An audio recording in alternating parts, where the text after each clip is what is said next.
মাদক সমাজের জন্য একটি বড় অভিশাপ।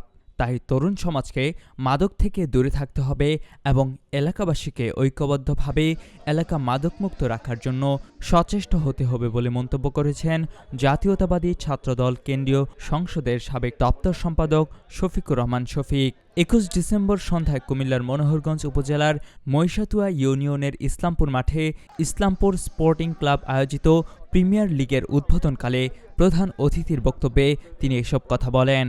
তিনি টুর্নামেন্টে অংশগ্রহণকারী দলসমূহের খেলোয়াড়দের যোগ্য খেলোয়াড় এবং নাগরিক হিসেবে নিজেদের গড়ে তোলার আহ্বান জানান।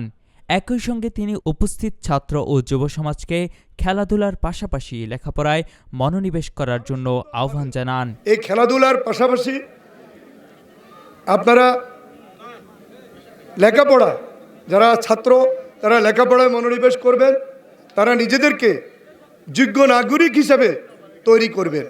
তাহলে আমাদের এলাকা উপকৃত হবে। তাহলে আপনারা নিজেরা ভবিষ্যতে, আমরা একদিন চলে যাব, আমরা সবাই একদিন চলে যাব, আপনারা যারা ভবিষ্যৎ প্রজন্ম, আপনারা এখান থেকে নিজেদেরকে তৈরি করে ভালো খেলোয়াড় হবেন, ভালো শিক্ষক হবেন, ভালো সরকারি কর্মকর্তা হবেন।